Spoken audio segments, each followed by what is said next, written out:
I have no witty comment because their theme song right now just completely rules. Here on DJ Please, a heinous trip of Warp 5. My name is Joseph. And I'm your evil co-host, Peter. And introducing our special guest star, Jolene Blaylock's abs. I mean, there's so much to talk about today, Peter. Obviously, we're starting things off right. That incredible theme song that you heard was actually produced by Ian, who has worked with Sarah, his wife in the past, on our theme songs that are purposefully bad recorded covers of Trek themes. But in the sort of mirror universe, mixing it up, backwards is forwards sense of it, he did one that fucking rules so much harder than the original. Which was already a vast improvement. Boy, let's get into it, right? Yeah, what did we watch? Season 4, episode 18, In a Mirror Darkly. First aired the 22nd of April, 2005. Written by Mike Sussman, directed by James Conway. This is set in stardate April 5th, 2060. Not stardate, this is just, we're still on Earth dating. Boy, oh boy. It was so much more than you were expecting, wasn't it? It was, and this is the first time I've really come near anywhere these episodes. All you got to do is look at the Memory Alpha entry, right? Which is normally possibly the longest I've ever seen. If this is an entire season worth of any other of Enterprise's shows together into one. This is so very clearly the two episodes of Enterprise that the public at large gives any fucks about whatsoever. Like the entire show may as well just be a basket that these two episodes have been placed in. And that would be enough to entertain. I mean, these are a incredible love letter to the deepest Trek cuts imaginable. And it's very much the kind of product that they produced at the end of DS9 as well. Of stuff that's just handcrafted, artisanal made for the deepest of Star Trek fans. And it fucking rules. This thing is awesome. Not even the deepest of fans, because I never watched Mirror Mirror, right? Mm-hmm. I'm aware vaguely of what happens in it. I read, I think it was called Dark Mirror, which was the TNG Mirror Universe entry or whatever. Right. The one where Troy is like a psychic inquisitor. Psychic Gestapo, right? Yeah. And I think Barclay's like everybody's from Lancaster, nobody gets sleeves.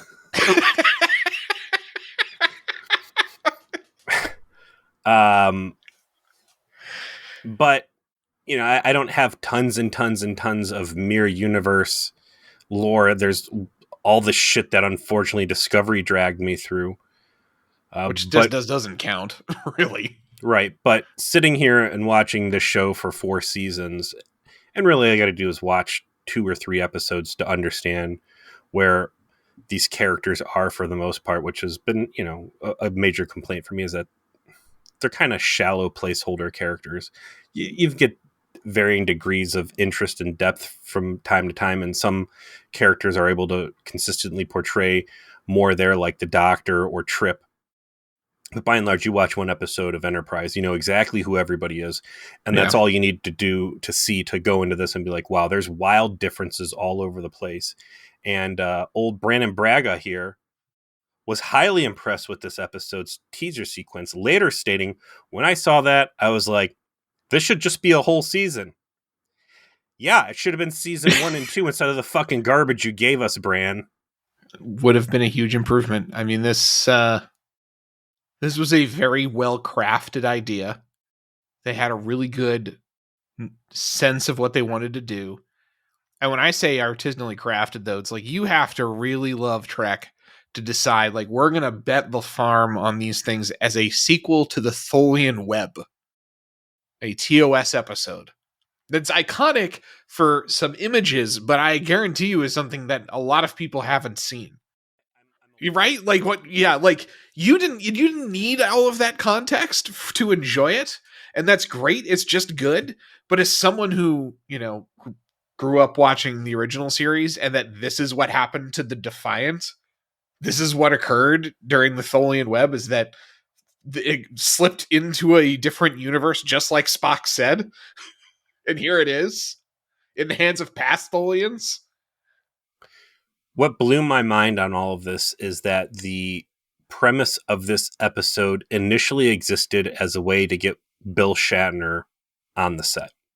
Oh yeah, that was a fantastic whole idea of its own about how Archer essentially becomes responsible for the origin of the mirror universe, because there's a point of divergence, and it's like a past version of Kirk played by Shatner and all that. I think that would have been phenomenal. And Bill Shatner, having just watched Khan and reviewed it and all the discussion we put in there, you go to StarTrek.com, you look at some of the Paramount official imagery. Kirk is absent from a lot of these like eras collages, Sure is. And they'll do stuff like there's Spock, who is arguably the most recognizable Star Trek character across the board, right? But then there's like Uhura, and it's like, where's Kirk at? Come on, like, I'm not taking anything away from Uhura, but certainly within the body of work that is original series, Uhura is not a fucking main character there, right? Like, it's easy to fall in this trap of just like, oh, there's this political agenda and Kirk represents the patriarchy and we got to delete him, blah, blah, blah, blah. And that's an easy hole to kind of fall down. But then, there's shit like this where it's like, hey, man, we made a whole fucking badass story arc just to get you on set for this, the last entry into Berman era Trek. And because you were such a fucking prick, you couldn't work it out with Paramount for whatever ungodly money you were probably asking for, other unreasonable demands. And that whole thing had to be scrapped. So when I see his picture missing in like a Star Trek banner on StarTrek.com, are they trying to cancel Kirk, or is it just Shatner being a prick about his likeness and not, willing to let them use it without paying him $1 million? He has the ego that you would imagine he has, right? Like, it's a shame he couldn't allow himself to be involved with the thing that made him one more time. But it is what it is. And instead, they made this. This is great. You know what? Let's get into it. The teaser that you mentioned that Brandon Braga watched. What they do is take the film roll from First Contact of Zefram Cochrane going out to meet with the Vulcans after they have detected the warp signature from the Phoenix. And about 2/3 of the way through, suddenly you kind of have one little cut to obviously a TV shot, because doesn't have the film grain anymore. Mm. And it's like, okay, something different's about to happen here, something weird. The Vulcans come out, they say, live long and prosper. And then, Zefram Cochrane gets his gat handy, blows the guy away, and they loot the place. Wow. That. Why did Zefram Cochrane not shoot the Vulcans originally with a sawed-off shotgun? Is it because he was a visionary who was ready to usher humanity into its next phase? Is it because the crew of the Enterprise had the E had time traveled back and he's basically been friendship coached by Riker and company into becoming the person that would have is there some weird timey-wimey stuff? Is the mirror universe the baseline and, traditional Trek a variant because of time travel and basically a self-fulfilling loop of some sort? Interesting stuff, because I don't think it's unreasonable to believe that those people living in a post-apocalyptic shithole wouldn't have just shot the aliens and stolen all their stuff. A very realist interpretation of what First Contact Day could have looked like for certain. And then it's followed up by a the credit sequence that we should have always had. It is a soft synthy, but still, rock and roll instrumental in the background, and instead of the peaceful Encarta, we have all the cool articles in the Encarta with like wars and guns and missiles and shit. It's these guys sitting around like, what if we just went full Command and Conquer Red Alert? Yeah. This is the one where we should use the Hell March. Mm-hmm. Jet fighters. I love the what's it called, an Emmett class starship that's in the regular one. Like, oh look, here's our first real starship, and it's like bombing orbital something. striking the moon. Yeah. Also in there is from Dragon's Teeth when the Vardoir's homeworld is getting bombed. Oh, it's they reused that. Yep. Oh, that's funny. In fact, you were wrong, Joe. That was not the only time we would ever see the Vardoir. They do get used in actually 2 episodes of Star Trek. I would say this, marks the first time Enterprise has ever had an A+ intro. Yes, first and only. And it's funny too, because these intros cost money, and Enterprise has been so fucking bad. Like, it's finally the What If episode where they allow the intro that is god awful just to be completely fucking thrown out. Like, whoever's butt would be hurt about this thing that has been the reason that it's had a stranglehold on 4 fucking seasons of this show. They're finally just have to eat it, right? They just finally have to accept that they didn't use it. Oh, we're not spitting in your face, man. It's just a fun What If episode. Like, what if we had to go with a different vibe? We're causing immersion by making it different. Listen, Rod Stewart, everybody loves you, but hey, man, just this one time. Todd Stewart. But anyways, so the money constraints on this, right? A lot of corner cutting this season to save money. Oh yeah. You see where it's all gone now. How funny it's just a What If Elseworlds episode. And even on this, the budget is so fucking tight that by the end, when Forrest is alone on the bridge, they had to put Hoshi there so he could have someone to talk to, because the idea of paying an extra to be able to talk was so prohibitively expensive that it was impossible. But here they are reworking the fucking intro. And it's the right call to make. Absolutely. It made these episodes timeless, the whole package. Speaking of the whole package, when we come back to the episode, our Act 1 has something you and I immediately identified as something we have to talk about, and that is a captain's log that is being narrated by Captain Maximilian Forrest. So we have not Archer in command. Archer is first officer, and not an Admiral Forrest, but a Captain Forrest. So we have spoken of Vaughn Armstrong, veteran Trek actor, in reference mostly to Enterprise since he's a regular here, whereas in his other roles it's a one-off character. But this man spent several hours, many times underneath the tender ministrations of the makeup chair to play some Klingon or some Vidian or Herodian or Cardassian or Vulcan along the way. And in these episodes at the end of runs, they tend to be kind of like senior week for the writers and producers, and it's not uncommon for them to sort of do some wish fulfillment for people who have been workers for them. Sometimes they'll get lines. Sometimes they'll have like a bit of a focus in an episode of this background character. As was the case for Smoldering Catcher, right? Exactly. Yeah. And here we have Vaughn Armstrong, who you got to wonder if it was just like he got called up. It was like, hey, buddy, listen. You never got to be the dashing action hero. You never got to be in command of the Enterprise. You never got to go down on the Enterprise. Yeah, you never got to go down gloriously in battle, and you definitely never got to make out with the hot chick. How would you like to do all of those things? Come on back, Vaughn. We got one more Aces experience for you. Linda Park has been brushing her teeth all day. She's going to be making out with a lot of people this week. All right. And she's like, we asked her, we were like, Linda, you willing to fit in Vaughn into your schedule? And she's like, oh, listen, I'm already making out with Scott a bunch this week anyway. So like, what's one more, right? Like, give me some Fixodent and we'll just get up in there and we'll make sure it's nice and fresh. Very happy to see him back. And that was a big surprise just overall. Like, I did not expect to see Vaughn Armstrong Yeah. anywhere near Enterprise this late in the season after they killed him off in the Tom Clancy trilogy. Stroke of genius bringing him in as the obstacle that Archer was going to have to work around.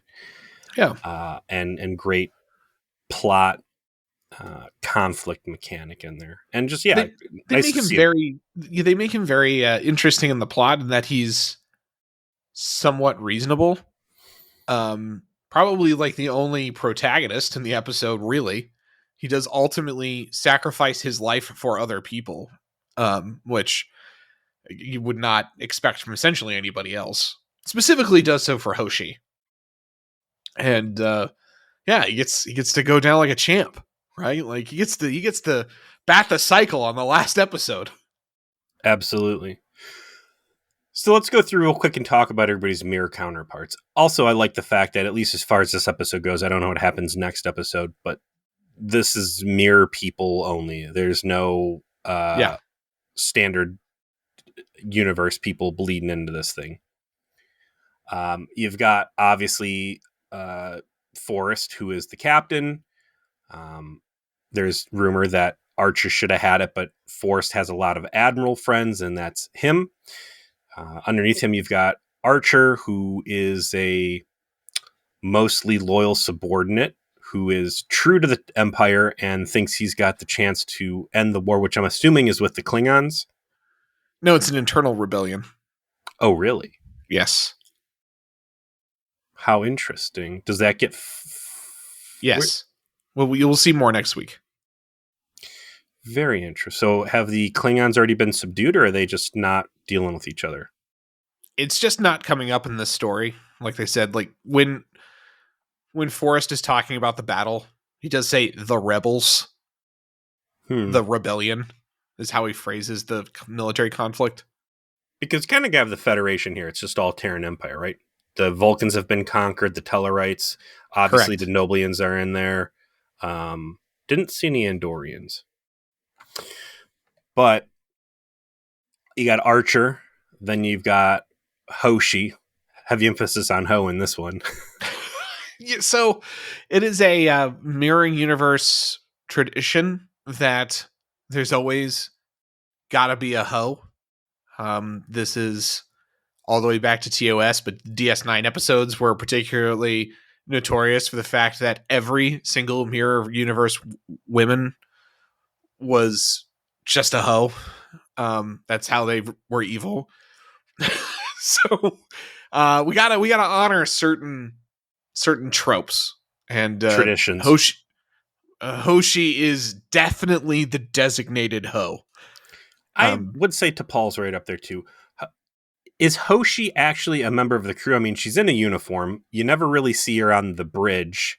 She's still the translator. She's still a communications officer. She's in a weird spot because she kind of ends up under house arrest. Before we get too much deeper off of it, we saw bitch Hoshi, mean bitch Hoshi reared her first head in the Space Ghost episode, right? Yeah, kind of.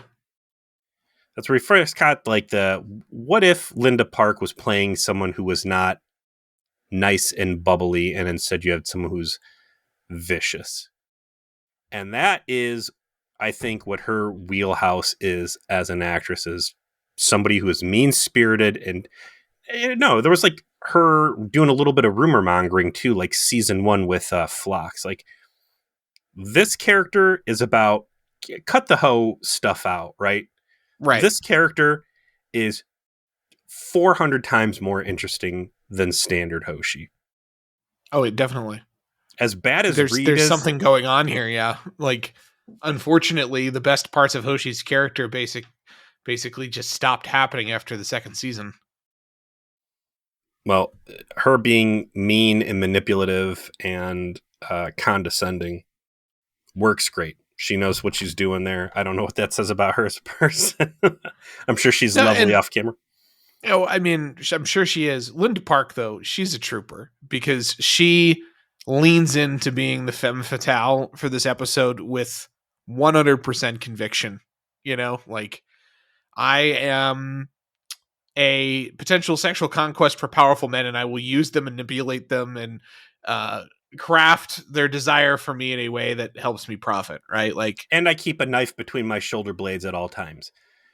What other option does she have? She has been fed absolutely nothing of substance since arguably her peak in character development and screen time, which was fighting the Zindi reptilians, yeah, the brainwashing attempts. brainworms in 0 Hour. Yeah, she did not have an episode this season. This is the closest you get.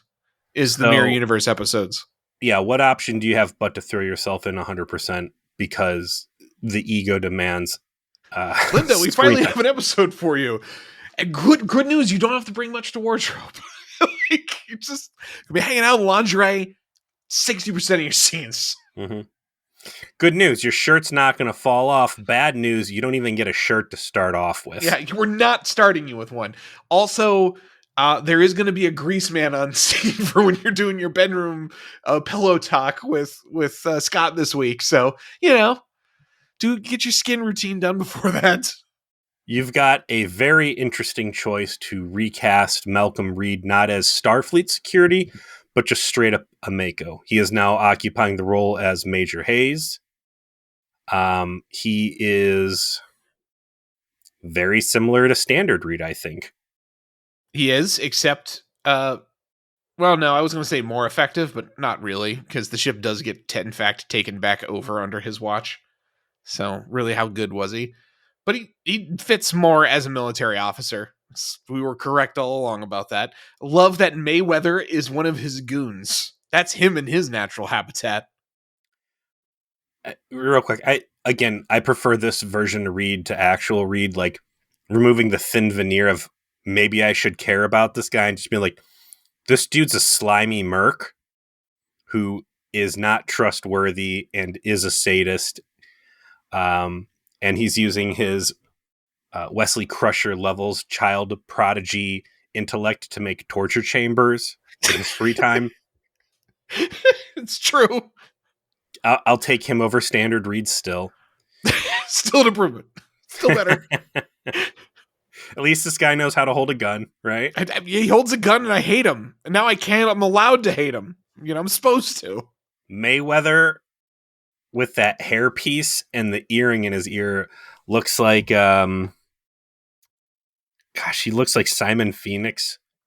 Wesley Snipes in Demolition Man. He does. He's a Mako. He is not a helmsman. It would be interesting to think what his career trajectory was. Would he still grow up a boomer?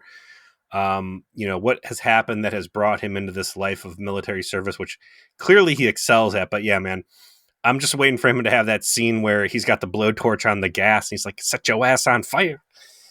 I'll just do one roundhouse kick and I'll totally buy in. Let me jump back up to Archer here real quick.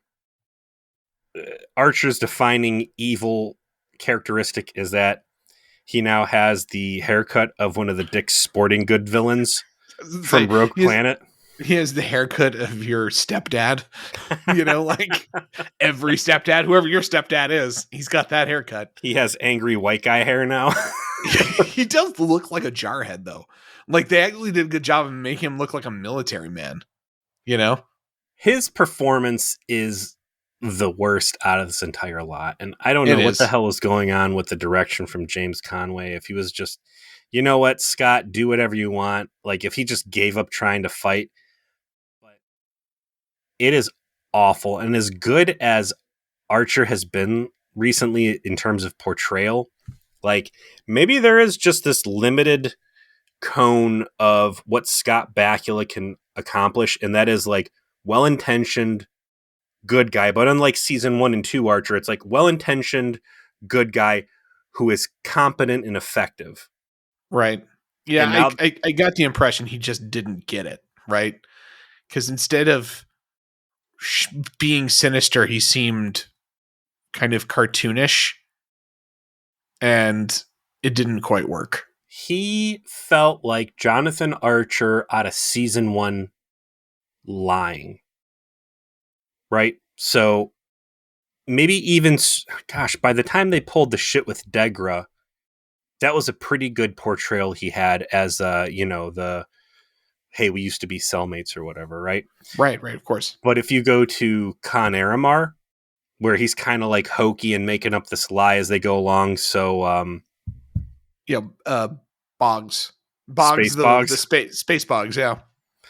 he's trying to trick Space Boggs into believing like that's still like this hokey, like I'm a guy who's a straight shooter, good boy, and not a great actor, and now I'm trying to act like something I absolutely am not.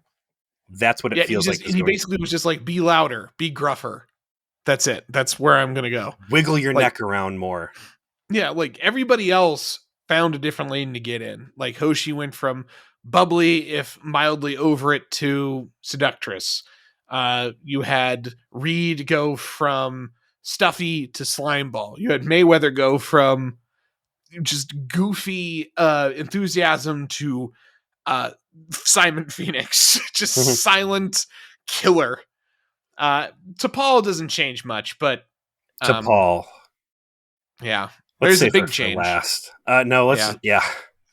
And then there's Trip, who we don't really see till halfway through the episode, and I like how he's different in that instead of this aggressive professionalism and endless energy, he's kind of apathetic and fatalistic as a consequence of all of his radiation burns and likelihood of an early death. He was one of my favorites. That character encapsulates the shittiness of the Terran Empire along like Warhammer lines of just like, no, some people are going to suffer and die, and that's just part of the equation of space travel, and they are a cost that we are happy to pay. This guy's probably as smart as regular Trip, but he's grotesque. I love that the radiation burns on his face look the same pattern as what Pike has in the original series. Yeah, with the droopy eye. Yeah. Droopy eye and like the skin that's ripped, but then like it's like a scaly skin down the scar. The defining quality about him is whereas standard Trip would not bang T'Pol during Pon farr, this guy was all too happy to jump on it. Not good guy Tucker. This is blackmail her with it, right? Them having to wear radiation badges in engineering because the plating on the warp core is shitty and thin and kills people. Ultimately, the guy's loyal as far as we know, but still, he's fatalistic though. He's just like, he's doing his job, but unlike the real Tucker who has endless enthusiasm, he has a sort of, I'm going to do this until it finally grinds me into ashes because that's my fate. Which Phlox, sadistic murderer, gleefully so, professional yet unethical. This guy could be over on the what was the Voyager ship, not the Paradox, the Equinox. The Equinox. Yeah, he could have been the Equinox doctor. He has the right attitude. His uniform was interesting. And maybe that's just the medical smock he's in, but like half the scenes you get with Phlox, he's like dissecting house cats and rats and God knows what else. Like, I was going to say completely opposite than Phlox, but early season Phlox was detached and, a little vicious at times. I thought it would have been cool, I think, if Reed just blatantly was wearing a Section 31 outfit instead of being a Mako. That would have been an interesting angle to play, I think. Well, they're supposed to be covert. So even if it was a legitimate organization in this universe, it still would be like this. You don't have a CIA badge, like you have an FBI badge. No, but you could have Gestapo. And I think that would be... like something, a more sinister version of the Makos. And then, is there anybody else we're missing, or is it time to talk about T'Pol? Just finally time to talk about T'Pol. They've had her in some very flattering space elf stuff before, but like between the long hair and those fucking abs, like, man, I saw her on screen, I was like, holy shit. Yeah. Yeah. Those Professor Disco outfits for being the dumb crushed velvet cat suits they are, like, take anything that they were trying to do with like hot chicks on screen in the Orion Slave Girls episode, and Jolene Blaylock blew them out of the fucking water. It's like Jolene's sitting there on set watching these Orions dance around. She's like, listen, I'm not going to get one upped on my own fucking show. What's the next episode we got going on here? All right, take that uniform, cut it in half. I didn't do all these goddamn sit-ups for 4 seasons, and we're not going to show my abs one time. She did so many stomach crunches in 2005. My abs hurt. Like this woman was in unbelievably perfect physical shape for this moment, and you cannot help but respect it. Like, you wanted to look good, and you fucking achieved it. Well done. And that's not to take anything away from Linda Park either. I mean, she looked amazing too. No, everyone's good at this show from beginning to end. What do we say? They're very beautiful. Everyone is beautiful on the show. Everyone looks good with their shirt off. Everyone stayed very in shape. We don't have any like Tom Paris tummy. We don't have any. We don't have any puffing on the part of Commander Riker. You know, these are people who lived in the gym for the whole course of their contracts. To be fair, you know, all those other guys had to worry about late season shit 7 years in. These guys only got up to 4. You know, everybody else was still probably looking pretty good around season 4 too. Take her looking scorching hot and set it off to the side. Jolene Blaylock understands Vulcans. She put great amounts of research in. I think more so than that role even realistically demanded. Like she brought it up on her own. She has done a great job with facial movements and body language relaying the Vulcan attitude, right? As she was able to go unhinged because of her Trillium D addiction, further highlight what Vulcans are about by creating taboo with it, and seeing her be able to take that knowledge and use it in this episode as what does evil Vulcan really look like? What happens when you have Vulcans that are still loyal, kind of, that are still business first, but have them just be fucking ruthless where they're using mind melds as weapons, using sex as weapons, getting people hurt, betraying. They are learning from their environment. You know, they are learning how to use the weapons before them. I love that in this, the Vulcans were conquered, that Archer's quick to put her in her place and remind her that, you know, because of her blood, she will always be a slave, despite, you know, giving her authority on the ship.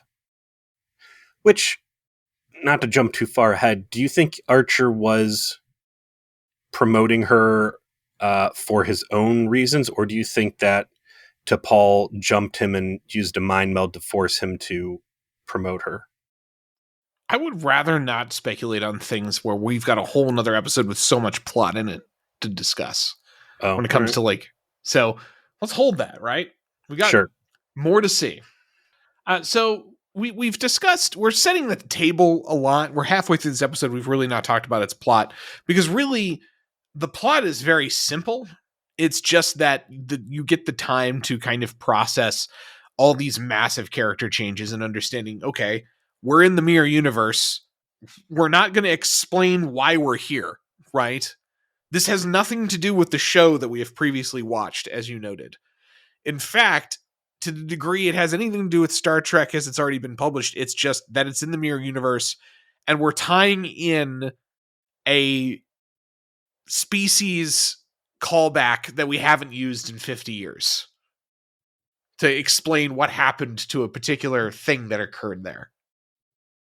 We're also doing this late season. There's 5 episodes left, basically. Mm-hmm. And you're taking 2 of those slots to put into something that is completely irrelevant to anything else out of the past 3 seasons. It's the last shot they got, man. It's like they knew by the time they were making this episode, they were fucking done. And they also knew that this was going to be the big gun, right? This is Yeah.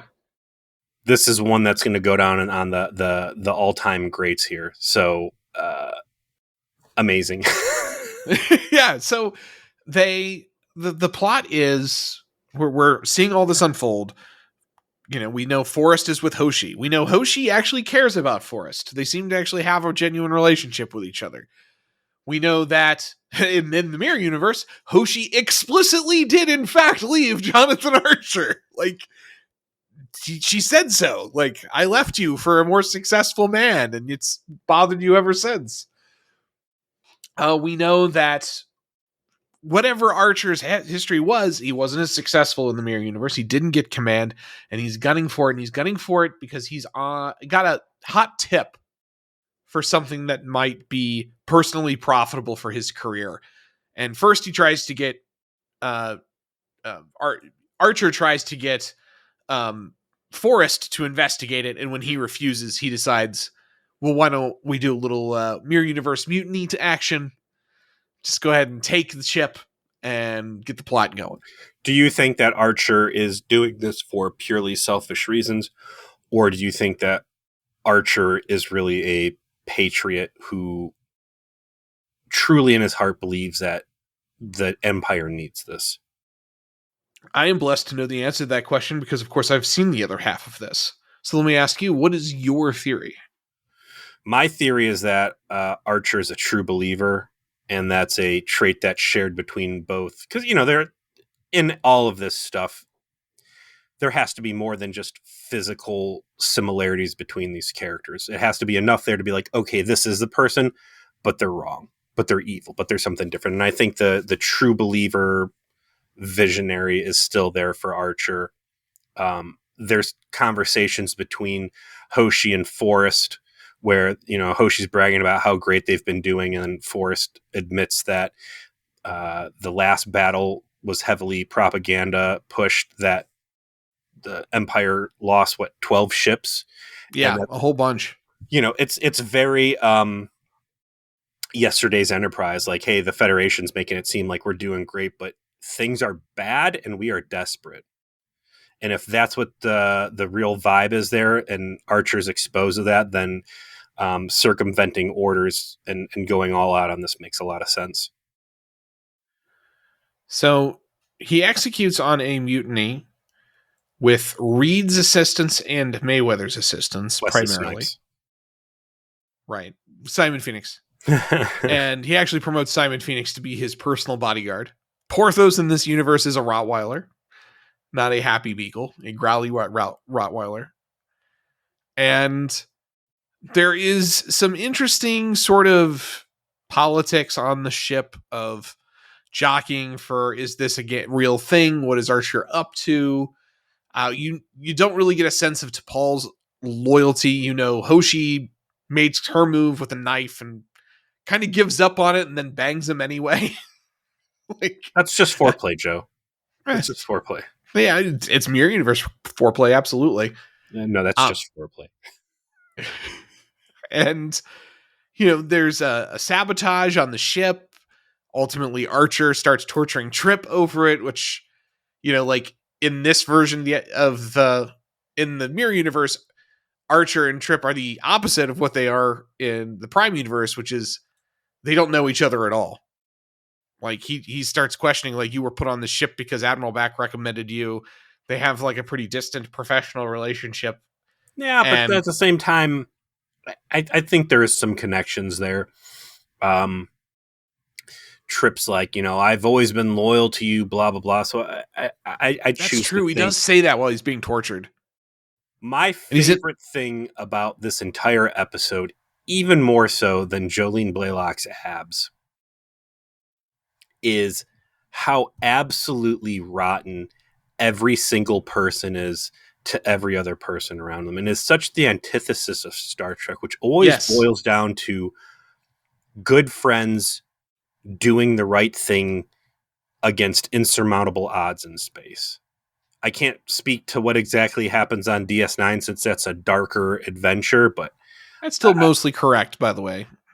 It has to be that TOS, Voyager, Enterprise. It's good people who always have each other's back. And in this, it's just rotten fucks doing rotten shit to each other, starting and frequently being torture, seduction, manipulation, uh, borderline rape, uh, fucking mutiny and backstabbing, fighting, and then despite just really reprehensible behavior, then they'll all turn around and sit down at the fucking table and be like, okay, about the mission. All right, yeah, business time. It's like, put all of the crimes we have been committing against each other for the first 40 minutes of this episode aside. We have shit to do, right? We have not only do we have shit to do, but we are going to be incredibly effective at what we are doing. Archer's been tortured for 10 hours. Trip was tortured for 4 hours. Reed, an indeterminate amount of time. Hoshi's been run through by 2 different people at that table that day. Like, just so much. Archer conducted a mutiny and then beat his boss up in a prison fight before going in the torture chamber. The torture chamber we keep talking about, by the way, that thing gets featured in Discovery, which was fun. I don't know if it's also in, obviously, the TOS episode Mirror Mirror. That's like the first thing you see as well. How funny that not only does Reed get to invent shields, he's also invented the pain tube. That pain tube specifically, did you recognize it? Is it the same tube from Cold Station 12? It absolutely is. Of course, you already have a tube. It is a tube you had someone die in. It's just right there. You don't have to have props build a new one. Where are we going to get a tube that is man-sized and brings ruin? Hey, what about that the HVAC duct? Because now what I'm thinking is that there has been other Mirror Universe crossover, and some Starfleet engineers and some Terran engineers got kicked over and ended up working for Starfleet and designed Cold Station 12. Right. Also, a majority of the systems that blow up and burn people's faces. It's all that makes so much sense. The Federation is such gullible, good do-gooders that these Snidely Whiplash scientists just kind of snuck into positions, and no one ever questioned why they started putting IEDs under every Starfleet panel, or why this disease cold storage facility required a test tube. No, it's not intentional to hurt people. It's just corner cutting and very effective. Imagine, like, that's the Lower Decks episode. Maybe that should have been our skit. Maybe it will be our skit one day, where it's like you're sitting there and be like, fuck, there's Doug. Man, Doug's got some real solid math, but just look at the way he's hunched over, those beady eyes, the way the lights always flicker on him. Doug, there's a rumor Doug's Mirror Universe. No. Yeah, dude, look, all this shit his systems, all it takes is a poke. You hit a fucking asteroid, 9 times out of 10, Doug's monitors blow up. And why would he have to use the acid instead of electricity back there? It just burns people's faces off. Doug's easy. Trust me, bro. I understand he says that they're historic, but no one should have a knife collection that large. Okay? He looks like a fucking truck stop in Tennessee over there. All right? All right, that's not okay. All right, and it's the looking into the middle distance with a slight sinister grin. No one does that except if you're from the Mirror Universe. Look at his mustache, man, with the goatee, and the guy eats gach specifically because it's the only thing he can bring on premise that's still alive, because he claims a religious exemption. Something's fucked up with that guy. So the biggest revelation before they kind of get to the end, where the really exciting stuff happens. They could have a cloaking device on the ship that wasn't hooked up for whatever fucking reason. Well, it's the Suliban one. So apparently in the Mirror Universe, they also encountered the Suliban and got one of their ships that cloaked and carried it around for a while, just like they did on Enterprise. And everybody forgot about it until the one time you needed it conveniently for a plot. So, you know what? They do function by some of the same rules. So they have the cloak. They go to use it so that they can execute on this mission. And in the process of this happening, eventually they do bust out Captain Forrest. And it looks like it's all the Vulcan crew members. So apparently Forrest, who again is the only one that comes out of this that's actually not a bad person. He does nothing wrong to anyone except allow someone to be tortured in front of him, really. And then torture the people who, took over a ship, which is almost just kind of more just than anything. I also did love Reed's sliminess. They were like, oh, okay, you see the Tellarite and they're getting tortured in the Cold Station 12 poison tube. And you're like, oh man, that sucks. These humans are just, terrible people torturing all these other races. And then you see the Tellarites wearing a fucking crewman outfit. And they're like, by the way, what did that guy do? Oh, who knows? It's probably late for a shift. These fucking Tellarites. It's always something with these guys. Just the casual racism. Just well executed. And the coup, the counter coup, kind of shoot at each other a little bit. None of that's all that exciting, to be honest, except for that it plays out in such a way that they end up going through the mission anyway, and everyone just kind of has to be released and on their best behavior. The interesting part of that was T'Pol brainwashing Trip to sabotage the ship and then wiping his memory. Like, boy, what a skill set to have. Like, you just got access to that was T'Pol now? revealing herself. That's her not being a good person, right? Like, I'm going to just psychically alter your memories and make you sabotage the ship and not know it happened. And also, I tricked you into all that by making you think we were going to go hump. So just salt in the wound. Uh-huh. Fuck you and your lazy eye. But the coolest stuff here is the effects. And it begins when we actually find our first Tholian. So Archer finds a Tholian ship, disables it, it tries to blow itself up, and they transport it into the decon chamber. But of course, a Tholian requires extraordinarily hot temperatures to survive. And this is the very first time in Star Trek history a Tholian is actually seen on screen, like, moving around. Right? It's basically a crystalline version of the Space Mewtwo's, It's kind of like a quadruped, kind of looks like a Zerg almost, except with mirror skin. Very cool. I love the concept of the Tholians. It's not awful CGI. It's an absurd looking thing. Yeah, it just looks manifestly alien. Yeah, and I like the fact that it can generate a harmonic alert just by vibrating itself. I love Phlox's ability to showcase his evil at the expense of the Tholian by torturing it repeatedly. Like the line that, encapsulates the whole thing for him is, "Would you kindly die?" And is perfect for him. And I also really like that the nature of the Tholians and their inability to really interact with human technology because of the vast difference in environmental requirements makes it so that the plot happened, because they had to employ humanoid species to take apart the USS Defiant, and because they couldn't do it themselves because they would die. I mean, it's just a perfect additional complication that allows someone like Archer to find out what's going on. Flimsy as fuck, but it works. Again, that's all you need to have is a little bit of a bridge. Is it that ridiculous to think that the Terran Empire wouldn't have an extensive spy network, that Archer wouldn't be plugged into it somehow, and that we wouldn't arrive at this,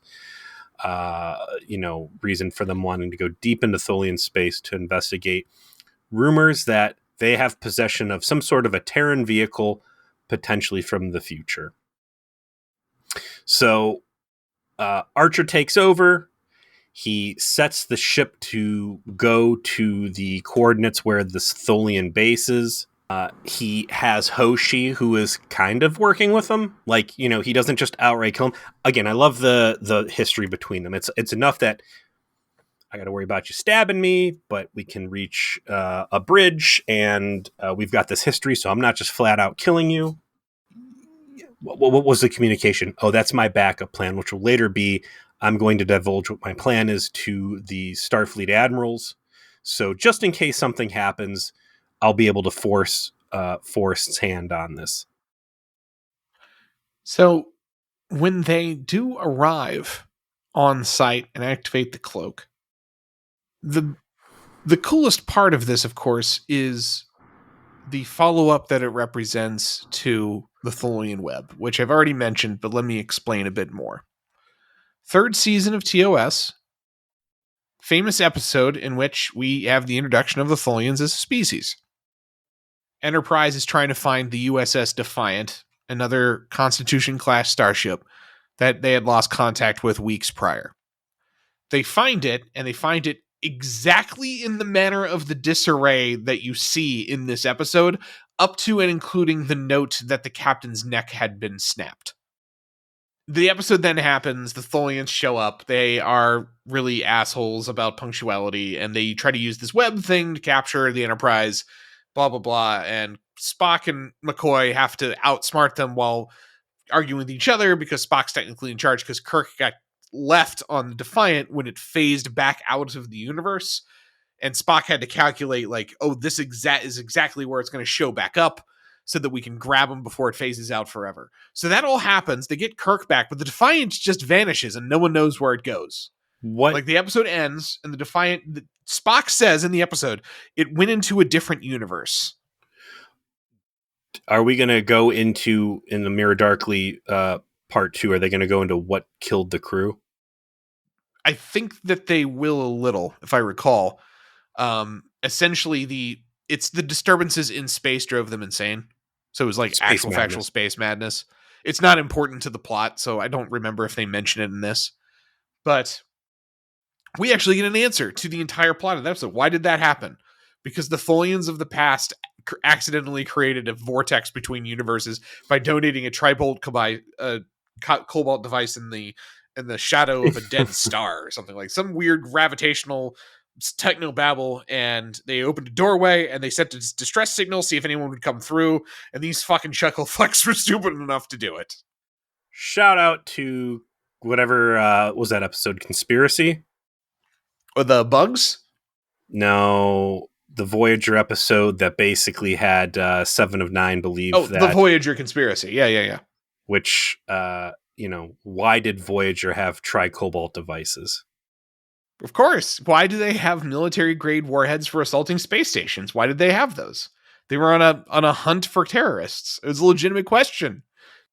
Nope. They're there to conquer the Delta Quadrant and, lay the seeds for Federation expansion through force.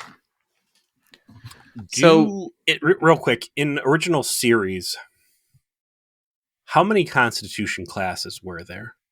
Not many. That was actually a major kind of point there in the show in the background. And it's something, if you ever watch Star Trek Continues, the web series, that becomes the plot point of that series, of the dwindling nature of the Constitution class ships and what's happening to them. But I think there's like a dozen, period. So there's a lot of Starfleet vessels. We don't really get... Do they show alternate vessels, or is Reliant really the first time you see another Starfleet vessel of note? Correct. It's the Reliant. So there's a bunch of other stuff. Constitutions, like galaxies, encapsulate the best Starfleet's able to muster, and it's a limited quantity. So these things are big fucking deals. And the fact that what's essentially a top-of-the-line vessel from 100 years in the future falling back in the hands is a real peach. Yeah, and the Tholians don't know how to use what they have because it's not built for them. So they're just kind of stuck poking at it and disassembling its parts and trying to understand it, but not being very effective at it because it's such alien technology to them. It's worth noting that during the briefing meeting where Forrest is telling people what the mission's going to be, that nobody at the table really seems to buy that any of this is plausible. And that Archer is the only person who thinks that there's really a shot at this. Archer and the Admiral, who finally got the message and said, no, go figure this thing out anyways. So when they show up and it's revealed on screen that, hey, this isn't actually a Tholian trap and there really is some sort of future Earth vehicle over there that's been carbon dated, it's real juicy. Forrest is like, hey, entire bridge crew main cast, you're all going to go over there. You, my plot armor, are going to leave this ship and me alone with just my concubine. What's the worst that can happen? Also, hey, real quick, Jolene Blaylock's abs. If you could do us a favor and make sure that Archer doesn't make it back over here because he's a treacherous fuck, that would be great. Well, good She's thing I've been to the gym as often as I've been. I can pull this caper off, says Jolene Blaylock's abs. So yeah, the most of the bridge crew heads over. It's just Phlox, Hoshi, of the main cast who are still on Enterprise. And then Porthos. what should happen is that the Tholian that they have been keeping in their containment zone, which is I guess just Decon. the decon chamber, Yeah. No wakes sexy back gel up for and him.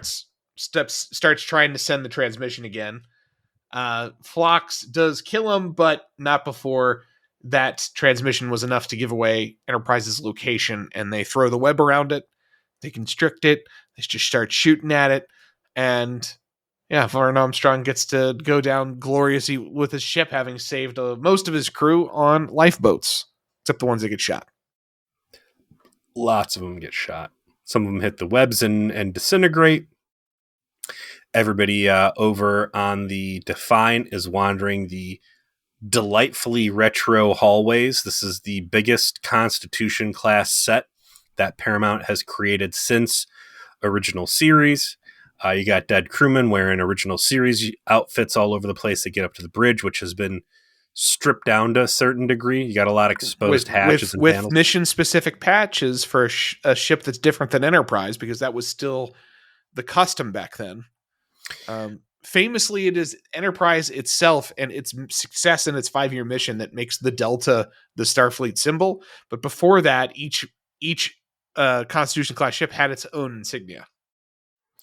Well, there's a note in the Memory Alpha that practice was supposed to be discontinued on Gene Roddenberry's authority by the time that this showed up, and they kind of went, in the strictest sense, Defiant should not have had unique mission patches, but obviously I think it works better with them having it. So they're on the bridge. They get things powered back up relatively easy. There is a note that, hey, there's other humanoids on the ship, one of them being reptilian. I wonder if that's going to be a Gorn.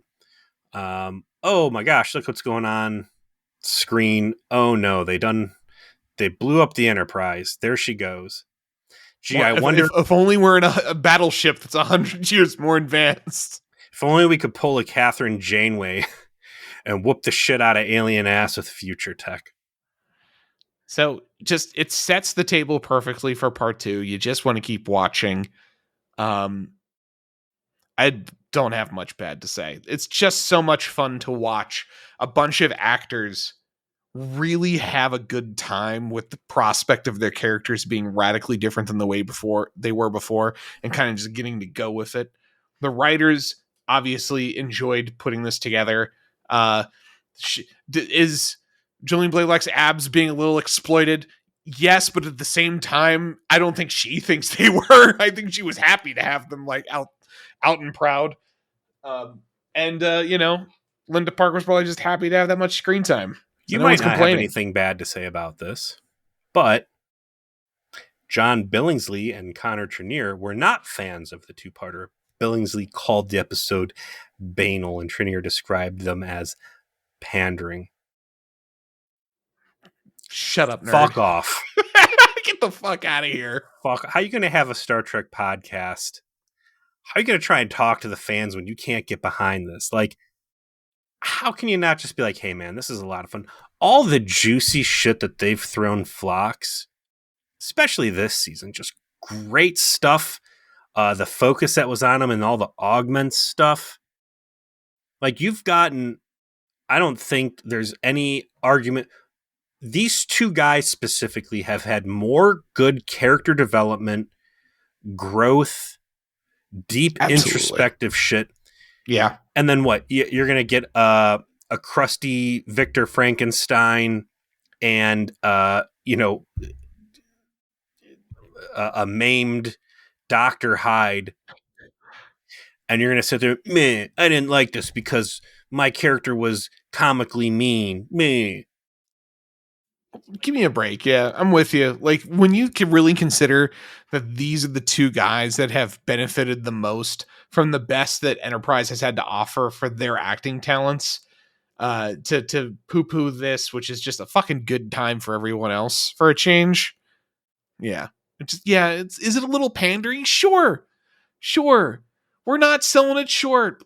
Linda Park barely wears a shirt. Like it's a bit pandery. It's definitely going for it, but it's fun. It's enjoy the ride, okay?